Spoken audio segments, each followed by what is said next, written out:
Hey y'all, hey y'all, hey, it's JJ Conway. I'm so excited to be here with you today. As you can see, I'm in my fabulous room at the Embassy Suites, Troy. We are just outside of Detroit, Michigan. I was informed by the bus driver we are not in Detroit. We are in a suburb whose name I cannot remember right now, but he made it very, very clear I was not in Detroit, but I'm basically in Detroit, y'all.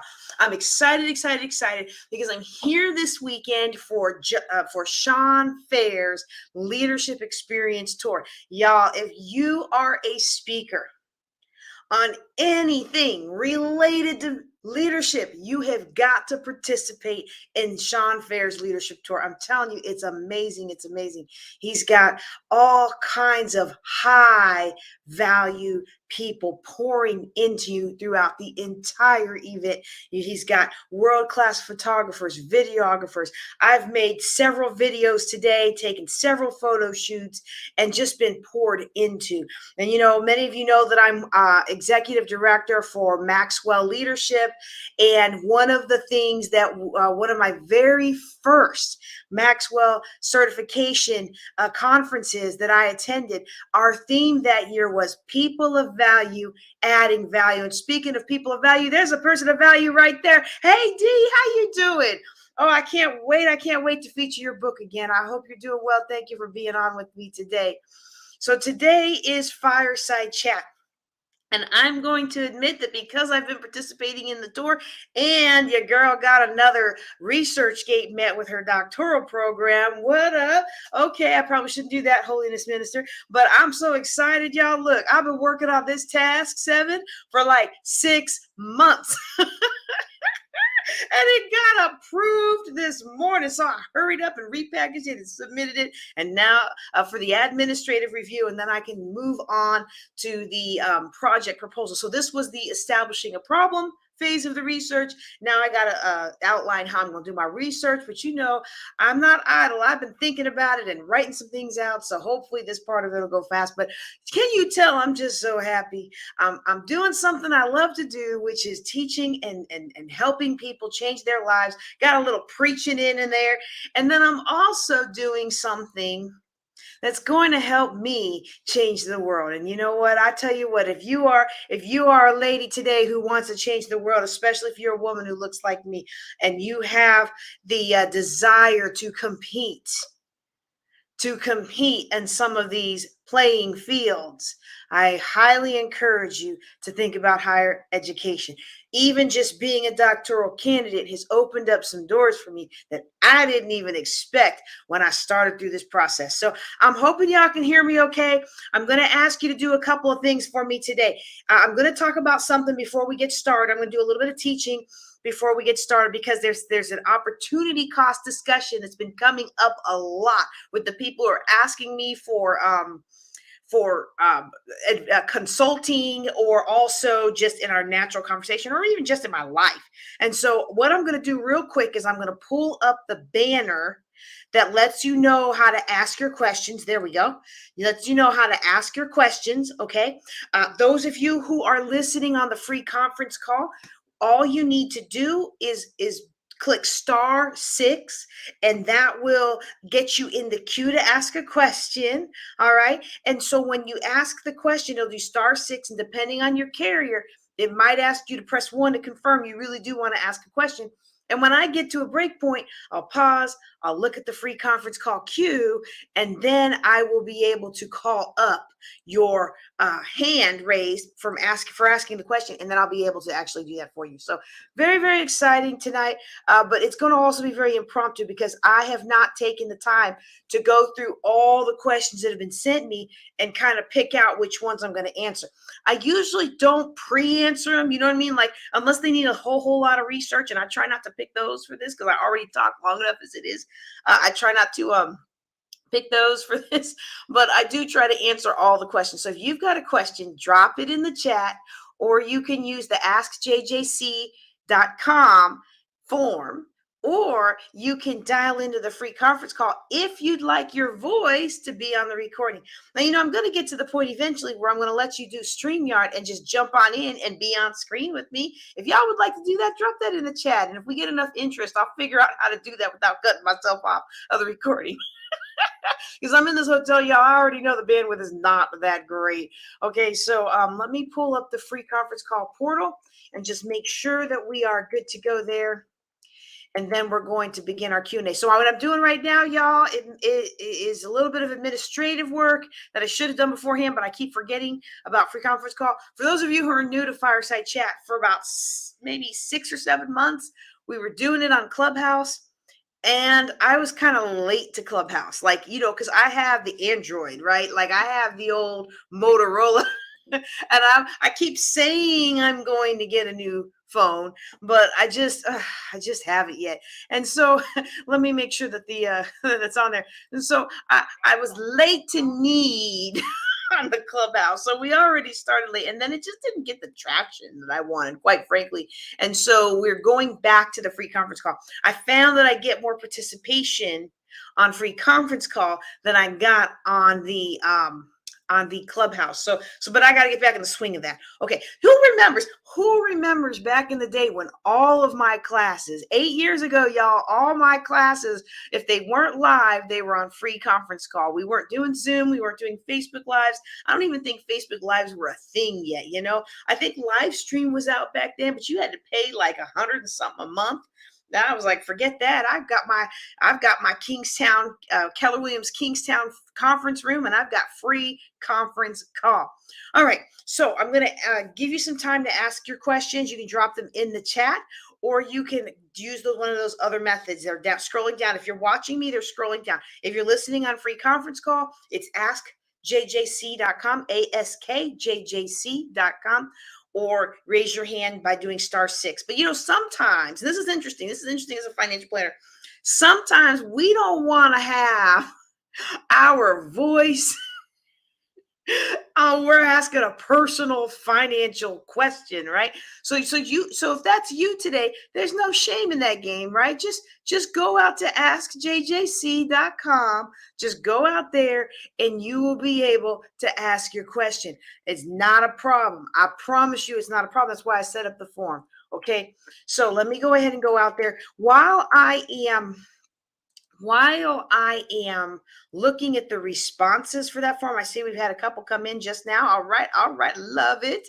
But before I get into answering the questions, I want to ask you something.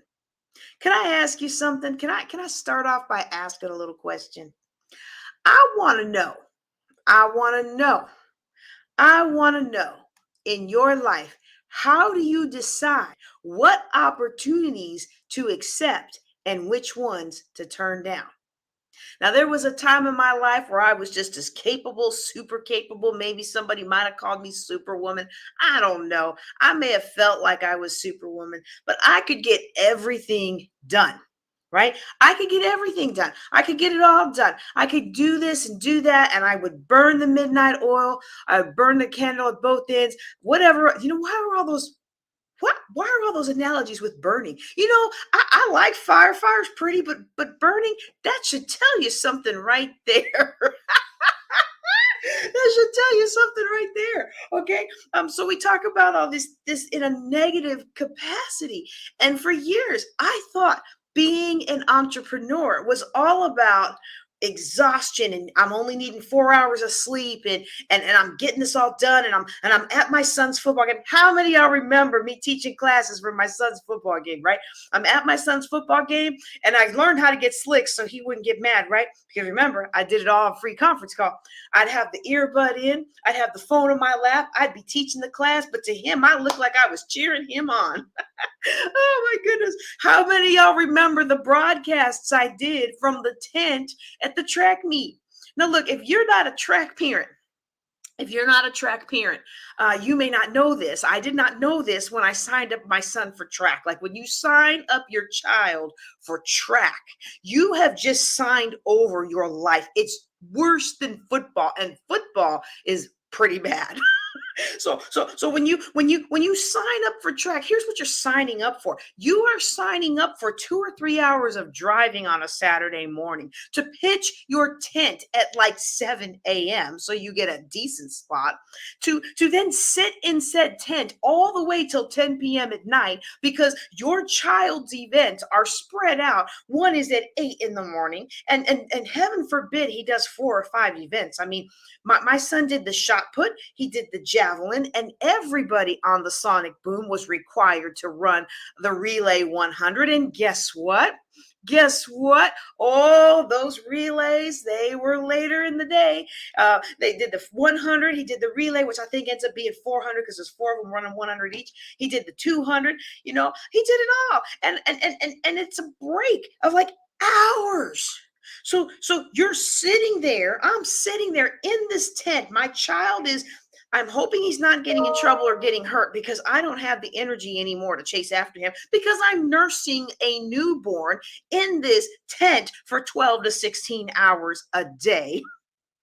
And after one of those track meets, I was like, you lying to me if you say I can't get some business done out here. So I put the cot, I put the laptop, I used my MiFi, and I'm gonna tell you what, I taught a whole boot camp from those tents, y'all. Now, when it was time for my son's events, we went on pause, or I strategically placed the breaks because you never can know exactly where those are. And I would go out, and for 2 minutes I would cheer him on, yay baby, and I would get back in that tent out of that sun and keep teaching the class. So I'm no stranger to the hard work and the strategery that has to happen for a entrepreneurial mom to make her way into business and to really succeed. However, as I've gotten more mature, let's say it that way, as I've accomplished a few things, as my list of people who want to be on the show is now much longer than it used to be, as the list of things that I might want to participate in grows longer and longer and longer, and as the opportunities that come to me are even more enticing and elevated, now it comes to the point where I have to start making choices. And so I'm going to ask you the question again. When an opportunity comes to you, how do you decide whether or not to pursue that opportunity? How do you make the decision? What is your guideline? What are your boundaries? What are your must pays? And where are your red lines? I encourage you to write down some thoughts and just kind of encourage you to write down some thoughts and kind of really think about it because a lot of times we haven't thought about it. And because we haven't thought about it, because we haven't put time, attention, and energy into deciding if we have boundaries, if we have red lines, if we have anything that would cause us to say no or yes or maybe to an opportunity. Because we've never made those decisions, we might find ourselves being worn out. We might find ourselves deep in debt. We might find ourselves building a business, but at the end of the day, it's only a shell of a business because we expended so much energy that we can't keep up with the demand that we just created. And so I'm going to talk to you today about a couple of guidelines that you might consider using. And of course, none of these things are a right fit for everybody, but you might find something that's a good fit for you. And before I get into that, again, if you have a question, if you're watching or listening to me live and you have a question, go ahead and drop it in the comments or go ahead and put it in askjjc.com, askjjc.com. Now, if you're on free conference call, you can do the *61 to be put into the queue. Now, if you are watching me on YouTube, hit that like and subscribe button and help me help you so that you'll be notified whenever I go live again on YouTube. If you're on Facebook, I encourage you to hit that like, give me some loves, maybe even some wow faces. Don't give me no angry faces, though. I haven't said anything mean yet. I'll get to being mean later. But right now, I'm still nice and smiling. I'm still the nice auntie, right? I'm going to lure you in. No, seriously, though, if you like this content, please, please, please hit like, hit love, hit wow, hit something, and especially hit share. Share to your page. Tell all your friends they can get their money questions answered tonight. They don't have to be a paying client. This is your opportunity to ask me a question. And some people say, well, why would you give away free Q&A like that? It's because my prices are higher now. My prices are higher now. My time costs more now. But I'll never forget where I came from when I was $845,000 in debt. I'll never forget what it felt like to really want someone to help me. And because no one would help me without me paying them, I had to go to library book after library book and free real estate hotel conference after free real estate hotel conference. And y'all know how that scene is. They're just big sales pitch fests, right? But you can always glean something and you can make connections with people that can help you out. But I remember those days, and I remember when someone finally took a chance on giving me some of their very valuable time. And so because I remember that, and because I never want to forget where I came from, this is my way of giving back. Every Thursday night, 8:30 Central, 9:30 Eastern, this is my way of giving back and ensuring a pathway. Because if you listen to these classes long enough, I assure you, you will soon be able to afford my fees. It's a win-win. All right. All right. So what we're talking about today, if you're just joining us, is we're talking about how to know whether or not to accept a decision, how to know where your red lines are, how to know what your boundaries are. And especially when we start out in entrepreneurship, this can be a little difficult for us because we just want it all. And sometimes we don't even know, what the audience wants. We know what we want to give, right? We know what we want to give, but we may not necessarily know what the audience wants to receive. And if we're not clear about what we are, where our lane is, and where the intersection of what we want to give meshes with what the audience needs, if we're not really clear on that, we could find ourselves going about from wind to wind to wind. So the very, very first thing that I would suggest to any entrepreneur who feels like they have all these opportunities and they're just slipping away through your fingers because this one costs $10,000 and that one costs $20,000, and you're looking in your bank account like, I got $2, so I guess I'm not doing that today. And you're feeling left out, or maybe you're chasing after some of these things, and you're realizing once you paid, you took that plastic and you put it down on the table, and then you realize, this is not all it's cracked up to be. So sometimes that happens, and sometimes we get real frustrated as an entrepreneur, as a speaker, as a coach, as an author. Oh my goodness, as an author, I got so frustrated trying to sell my books. I tell you what, I wish somebody would have taught Finally Write That Book the way I teach Finally Write That Book before I wrote those books. And then I would have known writing the book is the easy part about making money with a book. All right. And so what can we do? What can we do? How can we alleviate this inner conflict of wanting to do more, wanting to have more, wanting to be more, and then wanting to also be able to sleep at night and wanting to feel like we're doing the thing, and then not feeling, well, y'all are probably a little more secure than I am. I'll admit it. I have my areas that I could be a little insecure with. Y'all all know I'm a little insecure about these bigger clothes I'm putting on, but they are cute, aren't they? Isn't this cute? My friend, Minister Yvonne Wilson, she picked this out for me last week at our Elect Ladies Conference, so I could be up there on Sunday morning on the pulpit in this. And I felt a little uncomfortable because because I forgot and lifted. I was like, yes, and then I was like, underarms. I wasn't thinking about wearing appropriate coverage. I'm sorry, you didn't come here for this, but I just wasn't thinking. Sometimes you just get so excited, you're not thinking, right? And so wait till you see the photo shoot I took in this. It's so outside of my comfort zone. But there's another area, and that's one y'all all know about. Everybody knows about JJ Conway's struggle with her weight because with all these zooms, the camera is just looking down, and my face looks so cute. Did not know how big my Zoom bottom, my COVID-19 bottom was getting until I got on that stage at John Maxwell. I was like, we got to get this together. And so I've lost about 13 pounds this year.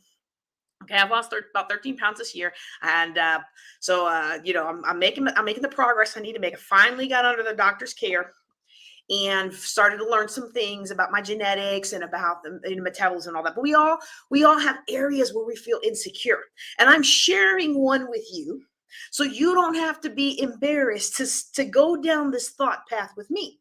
Because if you're an entrepreneur today, I suspect that one of the areas that you feel insecure about from time to time might be the fact that everybody else is doing all this stuff and you feel like you're not doing enough or like you're getting left behind. And it's easy to feel that way. And what do we do when we feel that way? We start grabbing at this and start grabbing at that. And I'm here to tell you the path that's right for you is the path that's right for you. And it may not be the path that's right for me. It may not be the path that's ideal for this influencer over there or for that coach over there or that author over here or that speaker that you keep seeing on your Facebook. I have been working with speakers for quite some time now, not only as I'm developing into a better professional speaker, but also helping professional speakers manage their money. And I'm going to tell you right now, a lot of these people are making near as much money as they say they are or they imply they are on their Facebook feeds. In fact, I'm probably not making as much money as I imply I am on my Facebook feed. I was at a dinner the other day. And the young lady made some comment about our house and our finances and stuff. And she had been coming to she'd been watching, not coming, she'd been watching all my stuff. And she was putting things together. And when we drove home, I said to my husband, I said, somehow I've been given the wrong impression. See, I don't want anybody to have the wrong impression. Now I'm awesome. I'm amazing. I'm all those great things. Right. But I'm not there yet. I'm on my way though. Now you hang with me and we will get there together. Building wealth together. All right, let me get that little plug in. But sometimes we get this fear of missing out. FOMO is really real. And it causes us to do a lot of things we shouldn't do with our businesses. And it sounds so good when we wrap it around the cloak of this is for my business or I'm reinvesting into my business. Just sounds so good. Sounds so elevated in culture, doesn't it? One of the things that I'm realizing about all of this business stuff, and I'll tell you where I first learned this concept. I first learned this concept when I took the Dave Ramsey coach training years ago, and back when Chris Hogan was still part of the program. And he said a good entrepreneur has a great idea every day. That same thought was echoed by another one of my mentors when I first joined John Maxwell team, and I've heard that from entrepreneurial people over and over again since that very first time. And for me, it really resonates because these good ideas come and they're so exciting and you just want to chase after them. You just want to follow after them. You just want to see it through because why else would it come to you? Isn't that what they teach in all the personal growth classes? They teach if it comes to you, then it's the Lord and you need to go do it. Well, I'll tell you what, if it comes to you, it may not be the Lord and you may not need to go do it. And so I'm going to give you some guidelines today to how to know. And again, I'm talking about this, but if you have a money question, go ahead and drop it into the form at askjjc.com, or you can drop it in the comments, either YouTube, Facebook, the Facebook groups. I got to go into like 3 different Facebook groups right now. And in whatever the channels I've got it going, all of those comments will come right here to my StreamYard portal, okay? Or you can do *6 to ask a question by raising your hand. Now I'm going to give you some ways to kind of decide this, and that really starts deciding what to pursue and what to let go of really starts with getting very clear about your purpose, your values, and your goals. Now, multi-talented, excitable, high energy. I love to do a lot of things and I can do a lot of things well. So when an idea comes to me, I get all excited and I want to go do it and I want to explore it. And that used to work when I was in the Air Force and I was in some of these boring meetings that really could have been an email, those 2 hours you'd never get back. These ideas would come and I would sketch out the business plan and I would sketch it out and explore it, a thought exploration. And I thought it was wasted effort until people started coming to me for business consulting. And I'm like, oh, I've already done the thought work on this. I know how to help this person. And so, those ideas aren't always for you to act on. So getting very clear about your purpose, vision, and goals will help you be able to decide whether or not this is what I need to do. And it's really hard sometimes because you can be very clear that this is my purpose. And a purpose may change, over a couple of years, over 5 years or 10 years or something. Your purpose may change as you enter into a new decade of living. Things may change. But for now, your purpose, it serves as your compass. It's your guiding light to let you know whether or not this thing that's trying to come into your life is aligned with where you're going.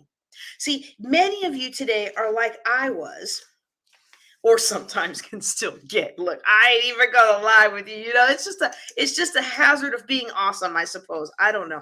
But a lot of you are like where I was. Okay, so we have this great idea. We have these great ideas over here and over here and over here and over here and over here and over here. And here, so I'm just gonna start mentioning something. These are just examples. I ain't talking about anybody. I'm not talking about anybody. All right.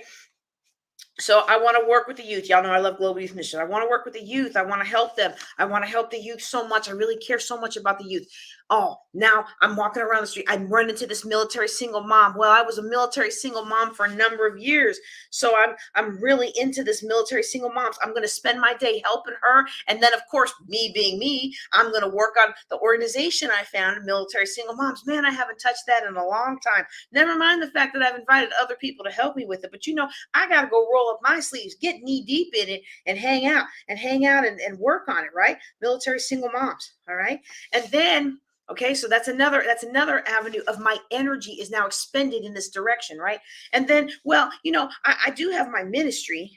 Wait, I don't want to put ministry down towards the ground. Let me put ministry up here. I do have my ministry up here. Okay, so I'm going to work on my ministry. I gotta pray. I gotta study. I gotta do all the things so that when I get up behind the pulpit, I actually rightly divide the word of God. Now look, if you're studious and you can just retain everything, well, then maybe you don't have to do as much study and prayer as I do. But you know what? I was about to say I'm a fun, flighty kind of impulsive, more kind of person now that I've retired from the Air Force. But today in my photo shoots and everything, they kept telling me I was way too serious. So maybe I'm not as much fun as I thought I was, but I'm more fun than I would like to be as a person. So I have to rein myself in, right? So I got to make sure I spend some time on that, right? And then, my friend, let me come up with something. My friend is fundraising for cancer awareness.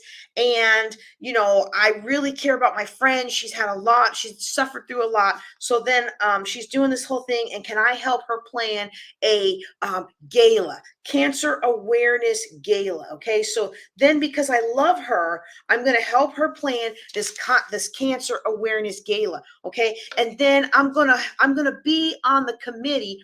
I'm going to be on the committee to get a new playground at the school. In fact, no, not even a new playground at the school. Let's do a real one, because if you see it come up, I want you to support it. State Farm is doing a thing where they're giving grants, and we just competed to get an inclusive playground for Stephenville. Y'all know I have been an advocate for sensory-friendly activities at every base that I've been stationed at since my oldest son was born. Sensory-friendly, autism awareness, any kind of thing that supports our children with sensory and nonverbal learning disorders and other kinds of things like that. I'm here for it. So you know what? I'm going to work on this inclusive playground. Oh, yes, I am. Oh, yes, I am. Right. And then let's just say somebody else comes along. They're like, JJ, We know that you were a physicist in the Air Force, and I remember your story about being told you couldn't do physics because they thought blacks can't do physics, and they weren't going to let you declare your major, and they weren't going to let you be a physicist in the Air Force, but you did it anyway. And we really, really, really want you to come talk about STEM. Okay, we really, really, really want you to come talk about STEM. And so I say, okay, I'll come talk about STEM. One of my keynotes is Empowered Technical Leader. I will come talk about STEM, and I'll talk about how you can win the game even when they say you can't. Like, doesn't this all sound so good, right? Except then I get into it and they say, oh, by the way, everybody who's coming in, now we're going to plan this whole big makers fair. All right, so let me write down makers fair. All right. We're going to plan this whole big makers fair. And I love the makers fair. Y'all remember when I used to make the videos for the Shreveport makers fair? Oh my goodness. I love the makers fair, right? So look at all these things that I'm doing. Okay. Which one of these has anything to do with financial empowerment? Which one of these things has anything to do with my mission to empower 1 million women to win with money? Now, if I'm spending energy all over, what's happening is I'm going over here and I'm going over here and I'm going up here and I'm going down here and I'm going down here. And at the end of the day, for all that energy that I've expended, I've gotten nowhere. I've gotten nowhere in the direction of my dreams and calling. Okay. Now I put ministry on here, and I know that was going to ruffle some feathers because ministry is the most important thing in my life. Okay. So what I'm going to suggest to you is, if you understand your values, wait, let me finish the first thought. I get ahead of myself. Ministry is the most important thing in my life, but you see how I put it slightly off, like it's not going straight up, right? It's not going straight up like it really should be if I say it's the most important thing in my life, because when we are overwhelmed, and even though we say, a lot of us will say it when we say it, God first, family second, then everything else, right? That's what we say. But you know what? Our actions speak otherwise. And our actions say all these things that have nothing to do with our purpose and our goals. They're just things we deeply care about because we're people who care deeply. All these things are more important than taking care of ourselves. All these things are more important than taking care. Look at my family. My family's not even on there. How many of us have spent years and our family and our self-care is not even on there? And the things that we say are the most important, they're not the most important. Okay, so let me show you what a reevaluation of this looks like. All right, a reevaluation of this. Well, actually, let me leave that like that and see if I have a different pen. If I have a different color pen, because I don't want to. I want to show it to you, because sometimes we feel like, well, JJ, you're saying that I just have to tone myself down to just one thing. Well, I might be saying that. I mean, that's for you to decide. I can't. I'm just one of those people. I like having different things. Okay, that's black, and this is also black. It does make sense that all my pens are black, y'all. Did I tell y'all about while I'm digging with this? And those of you who are listening to this on free conference call, or if you're listening to this as part of the podcast, if I don't get time to edit it out, you're just gonna have to pray for me, because I'm just a little bit of a mess today. But did I tell y'all about my cubby's self-portrait? The last 2 self-portraits he did at school. You see all these peach-faced self-portraits, and then Cubby's. And y'all, if you haven't seen my little one, go on my Facebook page. I posted a video of him from a couple years ago. He can pass for white, y'all. He doesn't look like he got any black in him at all. But whenever you see these last 2 self-portraits, he's the darkest thing on those walls. I'm just like, I don't know whether to cry or laugh or just be proud of him, because he is not ashamed of who he is.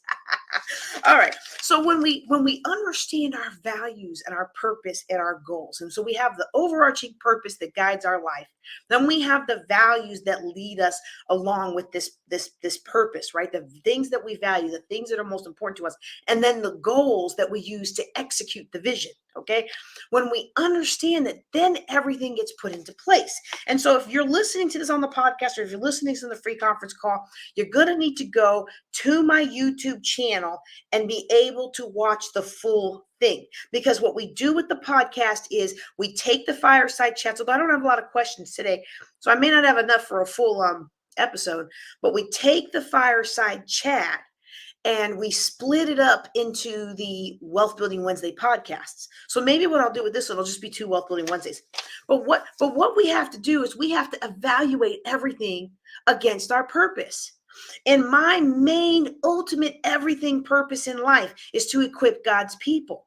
Okay? And so for me, I have to make an adjustment. I've got to move the ministry and my relationship with the Lord back to where it belongs. Okay? And in equipping God's people, I have been given the secular purpose of empowering women to win with money. Okay? So I'm going to put this up here. Yeah, I'm going to put this up here, and I'm going to put finance. Okay? I should probably just put money because that'll be easier to see on the screen. Okay? So that's another one of my purposes.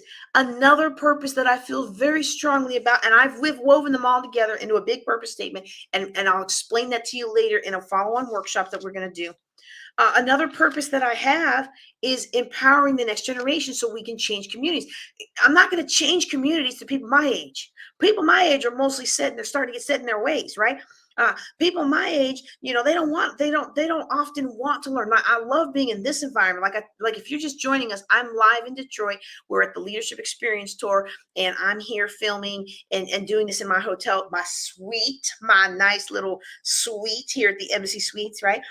So I'm around a lot of high energy people who want to change the world. And because they want to change the world, they know they've got to change themselves. They know that we have to continually grow, continually up level, continually challenge, right? And so I was telling a young lady the other day that every year, I look for something that stretches me, something I've never done before. And if the opportunity presents itself, I take it because I want to be a continual learner. I want to continually lift my leadership lid because the higher I go, the higher everyone who's coming with me goes, right?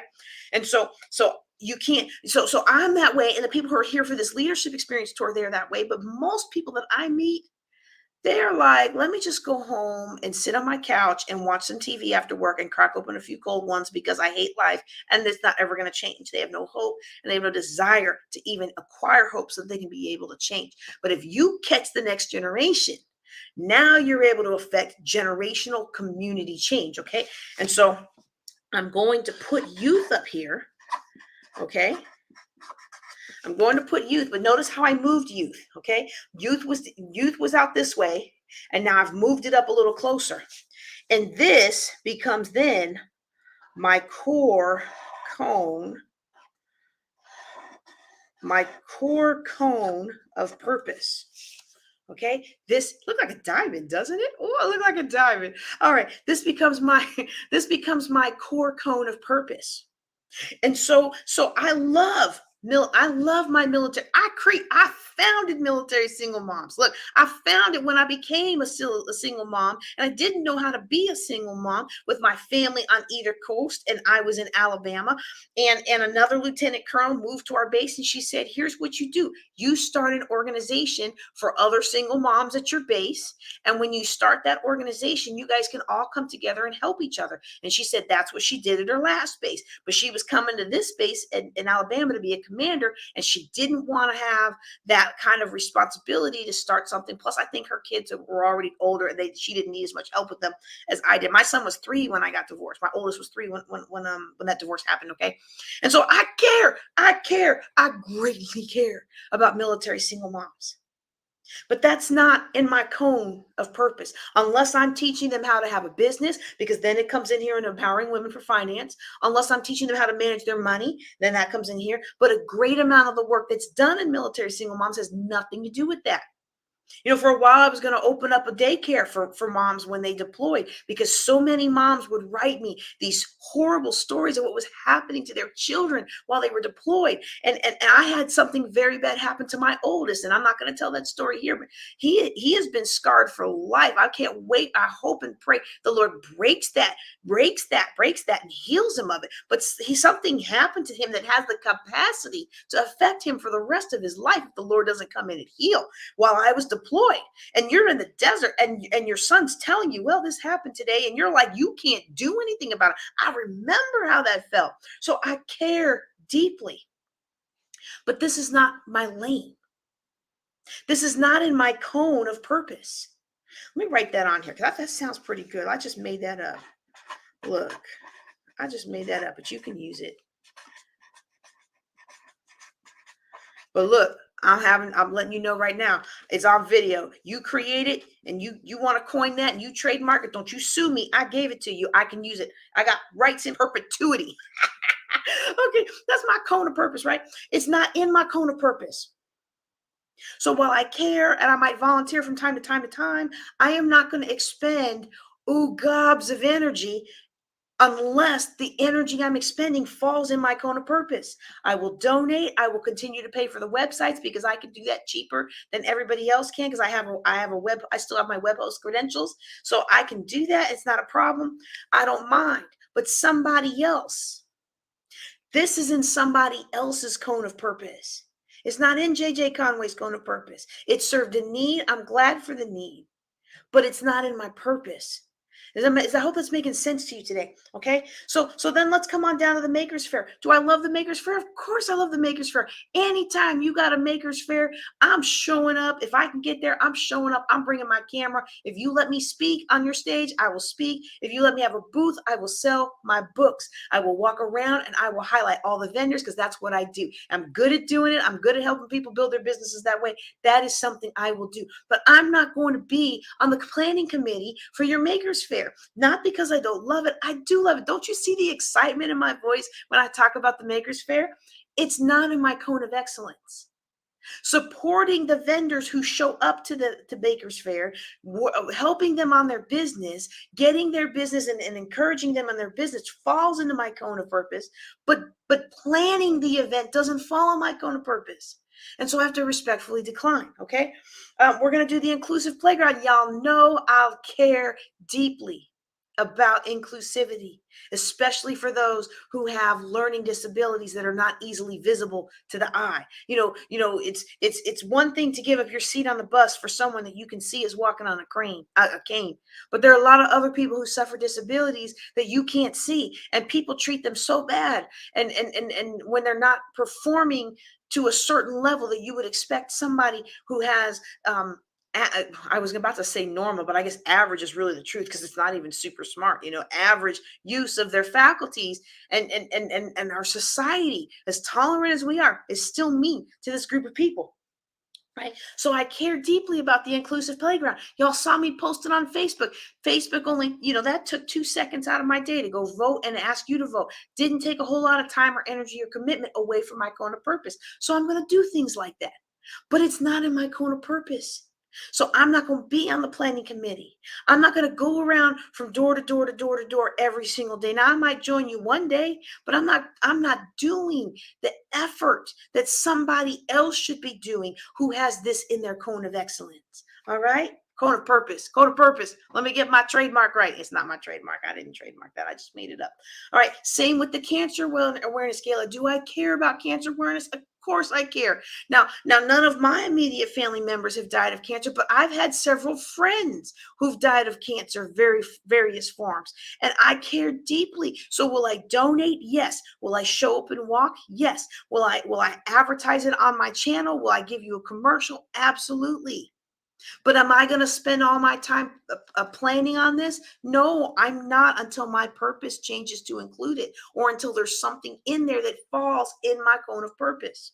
So I've spent a lot of time on this because out of all of the different tools that I'm going to give you today, this cone of purpose, this idea of really measuring opportunities by your purpose and by your values and the goals to get to your purpose, it is the most powerful. It is the most powerful thing to help you decide when to say yes and when to say no. I really, really emphasize that it's so important to understand where I'm going to go. And within this cone, there's lots of wiggle room. There's lots of wiggle room for things to fit in this cone. But with all of my energy focused, instead of going here and here and everywhere, and at the end of the day, I've gotten nowhere, now I've got a defined purpose. I am going this way. And I might bounce a little here, and I might bounce a little here, and I might bounce a little here. Might do a little bit of this, and I might do a little bit of that. I might do a little bit of this, but it all eventually gets me where I want to go. I hope you see that today, because many of you need this qualifier in your life. You need this filter of purpose. It filters out the things you don't need to be doing. And sometimes do I fall into it? Sometimes, sure I do sometimes, because like sometimes people change on you. I got invited. I felt so bad. I felt so bad. Several of my friends jumped into this. I got invited to participate in a webinar, and I invited a bunch of people, and they all came in, and the webinar was supposed to be about this. And it changed, and it went all the way over here. And I was like, this is not my lane. So of course I'm gracious. I'm going to go along with it. I'm going to do the best I can. At some point I had to speak up and be like, well, my family situation is this, and I'm not apologetic about my family situation. This is the situation it is, and it doesn't necessarily fit with this topic, but I'm going to be gracious, and I'm going to go along with the program and make the program go over. But do you think I have participated in any more of those? No, they're not in my lane. Is way outside of my comfort zone, way outside of my area of expertise. And it's interesting because I like to think I'm pretty smart about a lot of things, and I got a lot to say about a lot of things. But in this particular topic, it was completely out of my area. And you know what? Your girl just does not like to be embarrassed like that. So, no, we're not going to do that again. Okay. And so before I work with that person, we will have a very clear talk about, okay, let's make sure this is in my lane. But so sometimes things happen. And sometimes you're going to choose out of loyalty, friendliness, affinity. There's a lot of causes on here that I love that I'm not going to put the effort into. I'm gonna put a little bit of effort, but I'm not gonna put the big effort into. And so it doesn't mean that you don't ever do these things, but you're filtering everything through your purpose. Okay. And so that's one of the biggest ways that you can decide whether or not to say yes or no to an opportunity that comes your way. Now, another way that you can decide whether or not to accept an opportunity, you're not going to like this, but I'm going to say it anyway. Can you afford it? And I don't mean can you put it on the credit card and hopefully make enough money in 2 or 3 months to pay it back, because that's how they get you. I had somebody the other day do that to me. They were like, they gave me all the reasons why I needed to be in their program. And was their program a good program? I know, because I knew them. I knew it was going to be a good program. Was it worth the money they were charging? It was absolutely worth the money they're charging. I hope they're not watching, because I'm about to tell you, I would have paid that money in a heartbeat, but it didn't align with my schedule. So that's going to be the next thing I'm going to talk about, and then we're going to wrap this up. I have a lot more, but I see how much time I've already taken, and so this is going to end up being a 2-part podcast, which was not my intention today. Okay, but you know what though, I don't see any new questions. I see 2 new questions that came in while we were talking. I got 4. Nope, 3. Somebody sent their information, but they didn't put a question. Okay, so I got 3 new questions, and that's all I've got for today. So part 1 of this is going to be a full Wealth Building Wednesday teaching, and then this part here is going to be a Wealth Building Wednesday with a lot of teaching and a few questions. All right, but can you afford it? Can you afford the opportunity? And people say, well, if you really believed in yourself, you would bet on yourself. And if you will pay for this, then it'll force you to get out there and earn the money. Now, these are all very true motivating things. And I'm sure there's been times where you've been motivated, to go do something. And this is the same argument, though, that they use when you sign up for the gym, right? How many of us have signed up for gym memberships because, well, if I pay for it, I'm going to use it? And how many of us don't use it? How many of us bought the fitness equipment? We went to Sears or whatever's open nowadays. I guess Sears is closed, but we went to Sears, or we went to Walmart, or we went to, I don't even know where you buy that stuff anymore. We went to some store and we bought the treadmill. And we thought to ourselves, if we bought the treadmill, we're going to use it. How many of us bought the treadmill and the clothes are just sitting there using it like a hanger? Okay. Like a closet. Right. So how many times have we been burned by these sales tactics? Well, if you really believed in yourself, and you got to, don't look at it as a cost, look at it as an investment. My goodness, I'm so tired of everybody calling something an investment. And here's the one I hear a lot. If you get just one good idea, then it's worth the price of the class. You know what? I'm not paying you $25,000 to just get one good idea, unless that good idea is worth 100,000. And you might say it's worth 100,000, but I don't hear you guaranteeing it. Now I'm not saying I wouldn't pay you just 25,000 for coaching, or 50,000, or even 100,000 if it was going to take me to where I needed to go. But that's money that would be in the bank already. That's money that I would have capacity to pay off very quickly from my operating account, from my cash flow. Right? So you don't want to take on something and then your whole plan for paying it off is, I'm going to make so much money because I went to this that I'm going to be able to pay it off later. I know that's what they tell you. I know I'm about to lose like half my Facebook friends now, because half my Facebook friends are entrepreneurs who use these exact same lines to sign you up into their coaching programs. And I'm not saying their coaching programs aren't worth what they're charging. And I'm not saying their coaching programs aren't amazing, because I bet they are if they're still in business, right? So what I'm saying is, if you don't have the money, it hasn't been given to you. If you don't have the money to donate to the church charity, whatever of the month, then it's not yours to give. If you don't have the money and you have to, and I had somebody come to me, she has her credit cards maxed out. This was two or so years ago, had her credit cards maxed out. And she said, well, I have to spend this money on my credit card because my niece and my nephew need new glasses. And I'm like, okay, first of all, your sister is the one who has to provide for her children. You are not the one who has to provide for her children. And even if you were the one who has to provide for her children, you can't afford to provide for her children, because you're putting it all on a credit card. You're paying 30-something% interest on that credit card, and you could perpetuating this cycle where you'll never get out of debt. Now, if she had told me I got $1,000 in savings and I've got another $1,000 in my vacation fund, and I'm going to take $200 out of this vacation fund and buy glasses for the poopy doos, then I'd be like, well, I think you should make sure you have enough in your vacation fund to have a good vacation, and let your sister worry about finding programs to pay for the kids. But you know what? It's okay. They're your niece and nephew. Put them glasses on those niece and nephew's face. That's a whole different conversation. But many of us, we are spending way too much time and energy and money on things that were not given to us to do. Not by the Lord. They were given to us by people who were like, "Oh, look, if I just press JJ a little bit, she'll buy glasses for my kids. If I just press JJ a little bit, she'll buy my way to the event. Oh, if I just appeal to the minister, I know she will buy me some groceries. Child, you eat better than I do. Forget that. You learn how to make your own money. I'm gonna teach you how to fish, not give you a fish. All right." And I and I don't ever want to be mean. Like, I got into a discussion. She tried to make it into an argument, but it takes two to argue, and I just don't want to argue about petty things anymore. I like arguing, though. Don't get me wrong. I am a fiery personality. I want to debate, right? But this was not important enough, so I'm learning. To sometimes you just got to move it on.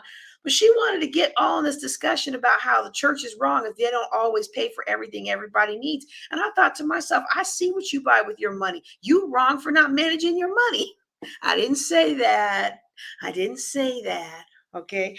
But I thought it. I'm sure it was on my face. Yo, there was this shirt. It said, I'm not mad. That's just my face. I was like, ooh, I probably need that shirt. But I'm trying to smile more so people know that I really do care. I genuinely do care, right? But if you don't have the money for the business opportunity, I know everybody's going to come tell you. I know this person and that person's going to tell you they bet on themselves, and I took the chance, and it motivated me. And for every one person that succeeded that way, same as with real estate, taking on debt and leveraging debt and other people's money. For every one person who tells me they succeeded that way, that didn't either already have a wealth of resources behind them, like the rich do, I'm having to sign on that in just a second. Or didn't already have some protections in place so that when everything hit the fan, they didn't get sued if they didn't pay. About, I'd say one, no, not even 1 in 10. I'd say maybe one for every one person who comes to me and says, yes, I did this thing and I leveraged this debt and it worked. I got about 20, 23, 24. I won't say it's quite 4 in 100, but it's not quite 5 in 100 either. Okay. And so, it's a kind of average.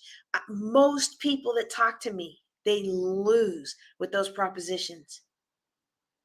And if you've got a coach, I understand. I understand. I am flying in the face of what almost every self help guru teaches, because they will get you in the room and they will tell you to do this and do this and do that. But I'm going to tell you, I have prayed about high level mentoring programs before. And I've been asking the Lord, Lord, if this is for you, if this is for me, let the investment work to where it works for me. And you know what the Lord has done on some of those? Some of them, it didn't work out for me and I didn't participate. And later on, I found out I didn't lose much. In others, it did work out and I did participate and I learned so much. So I've given you two gates already in this series. We've talked about our purpose, understanding our purpose, values, and goals. I kind of drew out for you how you can combine some of those into a cone of purpose, and that kind of guides your behavior so that you're not expending your energy in all these different areas and then not really getting anywhere, just kind of staying in the same place, staying stuck in the same place, staying broke in the same place, staying exhausted in the same place. I don't want that for you. I want you to be able to move forward. And so we looked at filtering your decisions through your purpose, your values, and your goals. And we also looked at filtering your decisions through whether or not you can afford to participate in that opportunity. Okay. The third one I'm going to give, and there was something I was going to say. Somebody drop it in the chat for me because I can't remember. I said we were going to take it aside because I was going to come back to something, but I didn't want to lose my main thought. That's a problem I have sometimes, so I didn't want to do that. But if you remember what it was, what my little aside was going to be, drop it in the chat, and then I'll get back to it. Okay. Before I give the third one, and then we're going to wrap up for today. Well, I guess it's just going to end up being two wealth building Wednesdays that are all teaching. Well, let me see if I can do this one real quick and then I can get to those three questions. Okay. So I've given you filtering your decisions through purpose. I've given you filtering your decisions through whether or not you have the money to execute those opportunities. And then the last one is going to be time.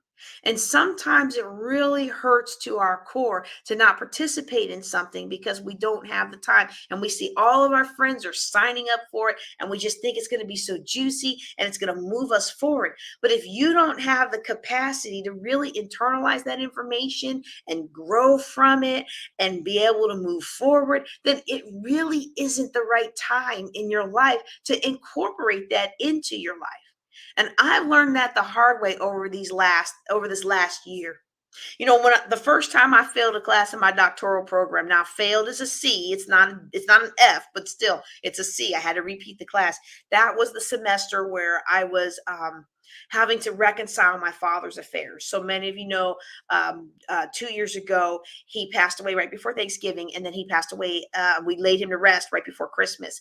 And so that next semester, not the one where we laid him to rest because the semester was almost over by Thanksgiving and Christmas. It was almost over anyway. But it was that following one. I couldn't concentrate. I wasn't getting things turned in on time. I wasn't meeting the needs of what the instructor was asking for. And then I was trying to deal with all four of us siblings being in different states. And it was just, I probably should not have taken the class. And I didn't know that at the time, but now I understand that about myself. I sometimes have a tough exterior. um, the longer I'm retired from the Air Force, the less tough my exterior gets, right? Well, some people like I cry at stuff now. Like, when did I ever cry? I think that's more from the car accident than being retired from the Air Force. Because I've noticed that after the accident, I cry at stuff like movies and things. Like I was watching some football thing and I just cried because I saw my son and I was like, but anyway, I had to repeat that class, and then And I thought, well, that's because dad passed away. So I didn't put any changes in place. You know me, I'm a full speed ahead kind of person. I was in this program and that program, and my business was growing. My business was growing. Everybody's business. Well, no, that's not true. I shouldn't make anybody feel bad. A lot of people's businesses weren't growing during the pandemic because a lot of people were not working. But if you were a coach, if you were a speaker, if you were a trainer, or anything like that, where you're making money basically talking to people or helping coach people through, your business should have done very well through the pandemic. And so for me, I'm like, hey, everything's working out, I'm growing, and everything's taking place, and I didn't learn those lessons. And then last semester I had to repeat. I didn't meet one of my research gates, and I had to redo my entire research proposal, and it was a hot mess, y'all. And I said, okay, I just signed up for this very expensive coaching program, but right now my focus is getting the letters at the end of my name. And I had prayed about it, and the Lord had worked it out to where the payments and everything were things that I could do within the confines of my business, because all my life money is taken care of, but my business needs to pay its own bills, right? And so as we get that off the ground, as I retire from the Air Force and transition to full-time entrepreneur, if it doesn't pay its own bills, and we're not doing it, because I got stuff to do with my family. I could be broke. I'm not broke because I'm not going to be broke. I don't want people to think that. I could not make another dime, and I will be all right. I may not buy another pair of red bottoms anytime soon, but I'll be all right. So for me, before I waste time and money in your thing that's not going to make me any time or money, not going to enjoy my life at all, not going to up level my life at all, before I do that, I would rather deal with my family, which I did not put in my cone of purpose, but they're right up there with ministry. I believe that my family is my first ministry. Okay, so anybody who's heard me preach, you've heard me say that over and over. My family is my first ministry. Um, I could be playing with my kids. I could be hanging out with my husband. I, I don't have to pay you to not add value to my life, right? So when we have these filters, we need to understand that money is a huge filter. Available time is a huge filter. And I had known that, but I had lost track of that in my desire to really be that entrepreneur that I was pursuing, and to really accomplish these goals, these big, hairy, audacious goals, right? And so I learned that the hard way. And ever since then, ever since last the end of last semester, in the fall, when I realized, okay, I'm gonna have to take this over again. I'm being more judicious with my time. And I had a juicy, oh, y'all, it was juicy. I had a juicy opportunity come up to me the other day. And I was like, I want in this so bad. And I was like, well, when are your times? When are you doing this? Wednesday nights and Thursday nights. And I was like, nope, call me in October. But I'm and they're and they were a good salesperson. They used all the tips and tricks. But I was like, no, I teach Thursday nights. I already facilitate AFCOMA for the Air Force mentoring, Air Force Cadet Officer mentoring. I already facilitate that on some Thursdays, and I already have military tribute meetings on some Thursdays. I am not adding another Thursday thing in to my prep classes, right? Because it impedes my ability to deliver a good product for you. So I was like, nope. And then Wednesdays, now y'all know, y'all have heard that I've just entered into a new partnership with Exposure Network TV, and so we're in the process of creating a couple of TV shows. I'm so excited. Like I'm like, even if they don't make it to the screen, y'all, just this process of going through and learning stuff, it's just blowing my mind. And I'm like, Lord, is this really you? Like, is this really what you have for me? I'm just so excited. And somebody was like, well, how do you know that's the Lord? I don't think that's the Lord. I'm like, I pray about everything I do before I walk through that door. And I asked the Lord to close the door. And not only did he not close the door, but he opened up additional doors that did not conflict with my faith. And I was like, yes, Lord, thank you, Lord, because it's just so much fun. Don't you love it? Don't you love it when the Lord allows you to do something that you just love to do, that you just have fun? Now, granted, I don't ever want to love anything more than I love God, but I mean, we all have things that we like. I like the beach. Do I live at the beach? No. I live in the middle of nowhere, Texas. Okay, technically an hour away on Lake Granbury, there is something that passes for people who don't know what real beaches are. They call it a beach. It is not the beach. Okay. So when I get a chance to go do the work of the Lord near a beach, I love to put my toes in the water, right? So so sometimes the Lord just wants to put a smile on your face, but I also know that He's teaching me a lot through it. But this other juicy opportunity came up, and I was like, mm-mm. TV production meetings are Wednesday plus Bible study. I teach Bible study Tuesdays, so Tuesdays are out. uh, Football Fridays and our community outreach. So Fridays is out. And those of you who know me, normally I have church on Fridays, but that's not going to fly in Stephenville, Texas. So we seek in the Lord about another plan because the whole town, like half the 10,000 person town comes out to football. So we have to figure out something else, right?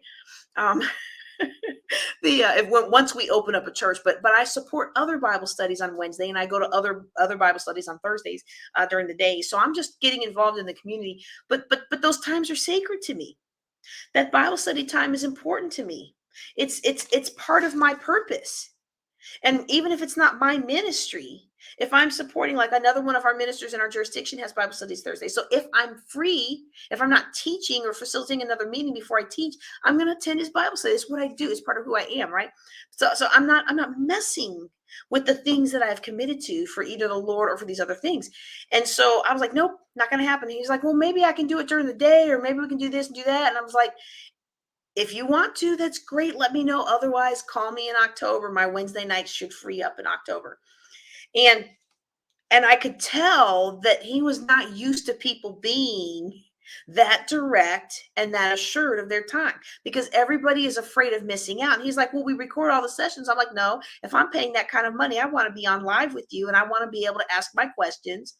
And he's like, well, we have other payment options. I'm like, well, you know me by now. I'm first class in everything I do. I want to be the VIP and I want the everything package because I want access. I'm willing to pay for access to the person who's worth me paying for access. And so I was like, it's not going to work for me, because it's just going to be yet another thing that I can't attend. And it's just going to burn me. And people say, oh, well, you can get the replay. But some of these things you're in, the replay just isn't enough. And so I'm going to leave you with those threes. We're about at an hour. I'm going to switch over to answering at least a few questions. When I break it up for the podcast, one of our Wealth Building Wednesdays is just going to have to be a little long instead of being half an hour, because I do want to at least answer a couple questions. If you've got questions, go ahead and drop them in the chat. If you don't want your name to be associated with the chat, you can either ask a voice question on free conference call. The number's down at the bottom. If you're already on free conference call, you can just do *6. It might ask you to do one as well to put you in the queue, and then I'll bring you up. Or you can go to askjjc.com, and that's where I'm heading right now, so that I can answer the questions that are on askjjc.com. Let me check the free conference call. I don't see anybody in the queue. Okay, so we've talked today about how to protect your time and how to make decisions about opportunities that come up.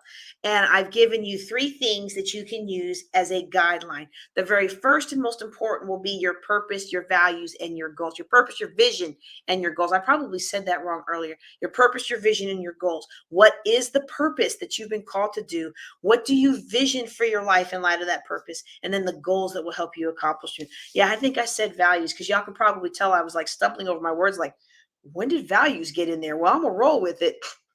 Look, I'm a professional speaker. I'm gonna roll with it, but it wasn't right. Okay. I gave you your purpose. So filtering things through your purpose, your cone of purpose, right? Filtering things through whether or not you have the money for it. And that's a big one. You would be surprised at how many people do not filter out when they don't have money for stuff. And I want to care. I really do want to care. Like, when you come to me and you don't have any money for something that's really, really, really important, I want so bad to care and be that bleeding heart that gives you the money to let you do it. But I have seen your Facebook post about the shopping you did and the trips that you took and all these other things. And I'm like, well, I'm sorry you don't have money to go, get your poopy do some new shoes. But you can do like I did when I was 800 something $1,000 in debt. You can go to the thrift store and get some new shoes at the thrift store, because I saw you posing on the yacht. And even if that wasn't your yacht, wasn't your friend's yacht, it still cost money for that expensive designer bathing suit you were posing on the yacht for. I'm making this up, y'all. Ain't nobody, I'm not talking about anybody. I haven't seen anybody on no yacht. I'm just making it up. But you get my point, right? You tell me you don't have any money, but then you invite us over to your house and you got this big screen TV that you didn't have last time I was over there. What am I supposed to do with that? I'm going to tell you what I'm going to do with that. I prayed and asked the Lord about it, and the Lord told me I didn't have to give anybody any money. Actually, what the Spirit said is, you're not really good at this. You give money to anybody. So we're going to just stop that, and you're going to give money to, you're going to give money a different way. You're going to give your time and energy a different way, and you're going to use a vetting process. So don't ask me for money, because I'm not giving you any. I'm going to teach you how to get your own money. I'm going to teach you how to live your life so that money comes into your life. And I'm going to teach you how to manage your money so that what you have coming in doesn't so easily go out. Oh, that came out kind of mean. I wasn't trying to be mean. I'm really trying. I really am trying to learn how to be nice, because I understand that you make more money when you're nice, unless you're like a real housewives of something, something, because, but I'm never going to be that kind of a person. So I'm not that scrappy. So I got to learn how to be nice. All right, here we go. Okay. Okay. Oh, yes. Okay. This is a fantastic question. I love this question. How it,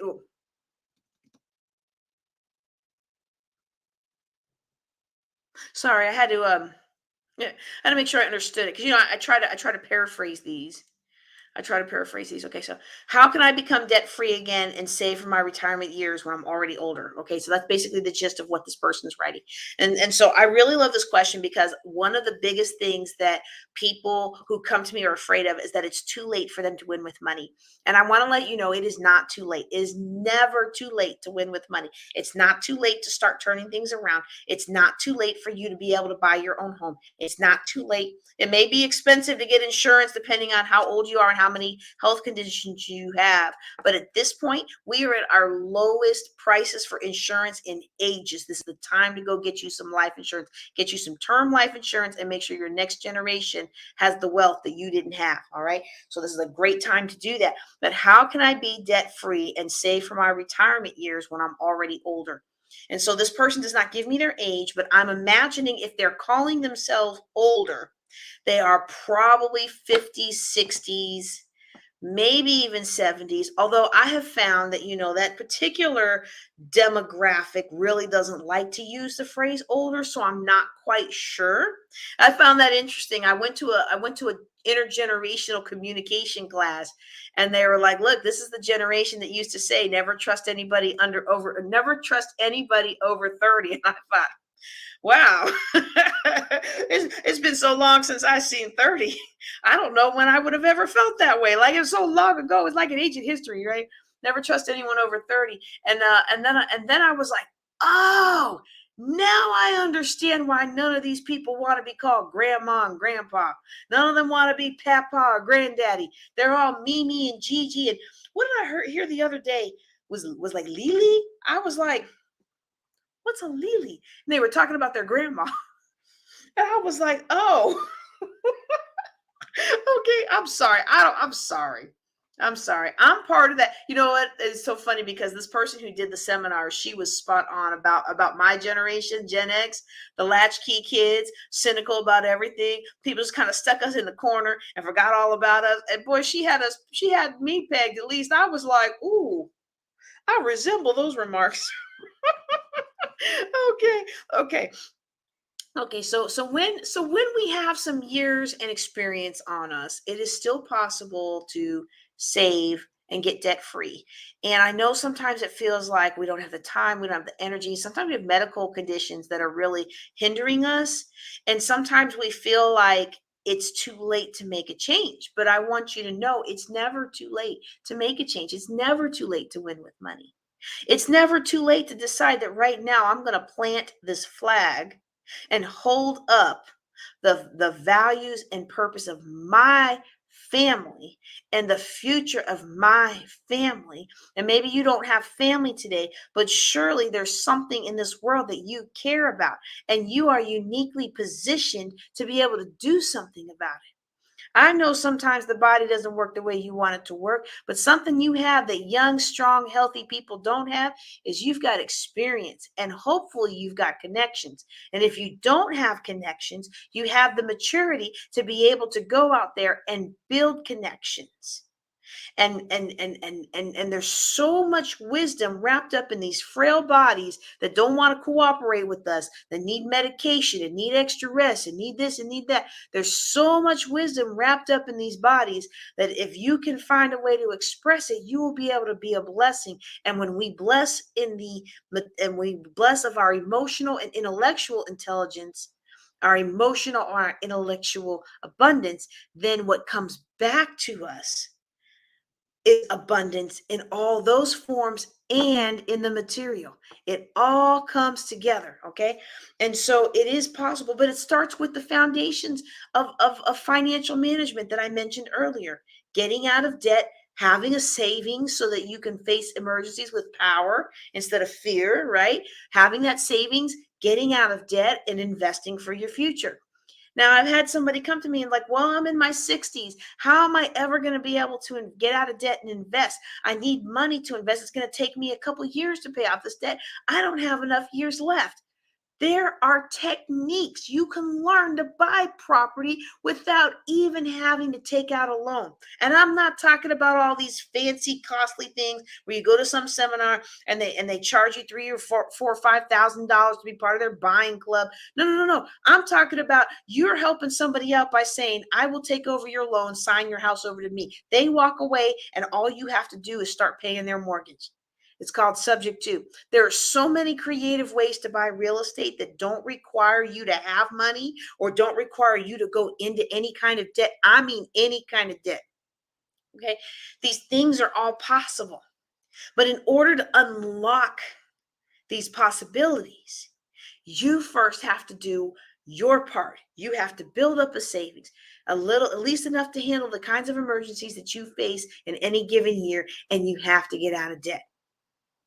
And then I can teach you how to use these other things. Now you can go somewhere else and you get somebody else that'll charge you an arm and a leg to learn these things. But I promise you, this way that I teach people how to build wealth, it works 100% of the time if you work it.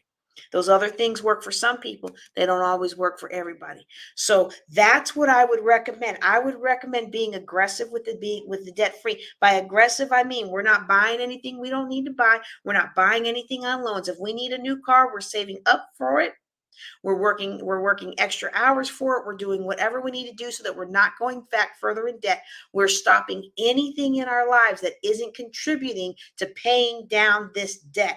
So if I have an investment account at work, I am taking that investment money and I'm throwing it at debt. You can't do that. You can't tell the people to stop saving for retirement when they're going to be retiring soon. Look, let's think about this, okay? Let's think about this. You're already 60. You got 5 years left till you can retire, 7 years left, maybe even 10 years left till you retire. Okay. A lot of times people who are asking this kind of a question, they're going to be retiring sooner rather than later. Because the people who are planning on retiring later, they're not worried about this question. They already planning on more money, right? Like they're planning on having more money. This is somebody who's worried, like, oh my goodness, I'm retiring in 2 years and I don't know if I have enough money to do it, right?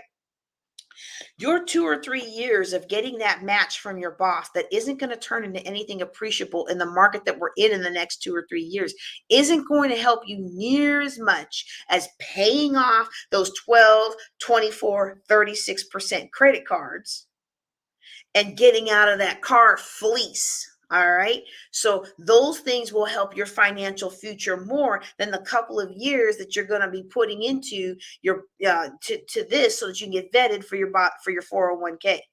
And then once you're out of debt, all that money that's going into debt right now can go into investments like real estate, like the stock market. I'm still a big fan of crypto. I know a lot of people aren't, but some of y'all have heard my crypto classes. I am still a big fan of crypto. However, I am a big fan of investing more in the technology around the crypto than in any one individual coin. Okay. But there are things that you can do. Let me tell you something. If you can acquire a house without having to get the debt, without having to do any kind of outlay, if you can buy a house like that, how many of those do you need to turn around and rent out before you are completely covered? There's a great book by I think his name is John Schwab. I have it at home. Of course I'm in a hotel suite right now, so I'm not at home. But I think it's called I think his name is John Schwab. It's called Building Wealth One House at a Time. And he outlines a plan. He's like, in 7 to 10 years, anybody can follow my plan and be financially independent, because how many houses kicking out one to two to $3,000 a month, depending on your market? How many of those do you need every month to make you financially independent? How many? Just stop and think about that. Think about what you make every month. Okay. So maybe it's 5,000, maybe it's 20,000. Okay. And if you're making 5,000 a month, maybe you're living in a place that, the mortgages are about 2,000 a month. Okay. Maybe 1,500. Maybe you can get a property that has a lot of equity in it, and you can rent that out on a lease option spread, or you can do a subject to deal. A lot of times you're working with somebody who's really in a tizzy. They've actually got some equity in their house, maybe. Sometimes they don't. A lot of the ones that have come to me lately haven't. But you can charge a spread for somebody else to buy that house from you. And so you're working all these things. It becomes a win-win-win solution. And now you're bringing in an extra 1,000 in this house, and an extra 2,000 in this house, and an extra, as you add the houses.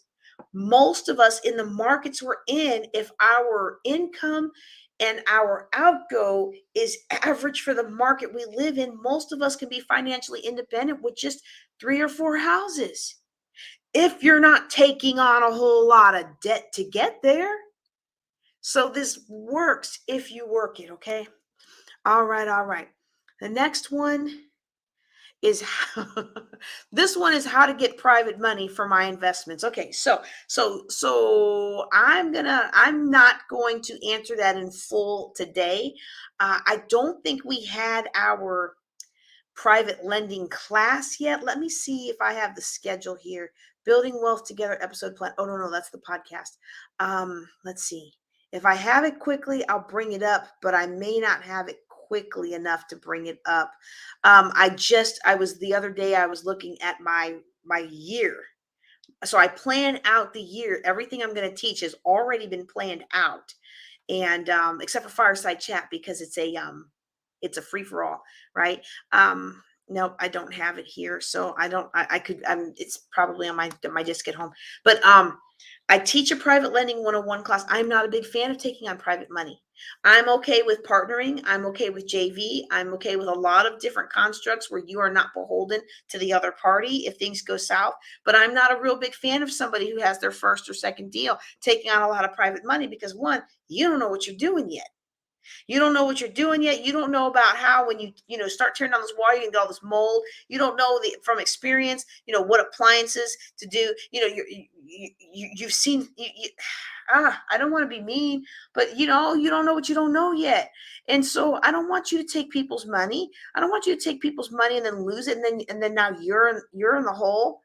I don't want that for you. I want you to succeed. So maybe you do a partnership or something, but I have a whole class on it.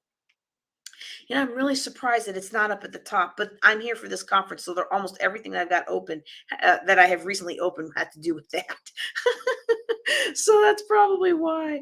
Okay. Well, so what I'm going to do is suggest that you go to that class. And if you'd like to take the last year's version of the class, you can go to dartreia.com, DARTREIA.com, and you can get that real estate investing 101. I think it should be for like sale for like $5,000 or $6,000, but I think it's only $999. And so you want to go out there and get that before I raise the prices. Okay.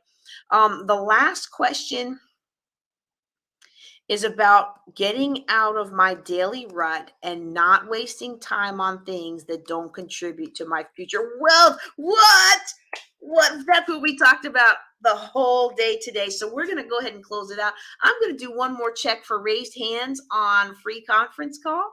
Let me just check that one more time.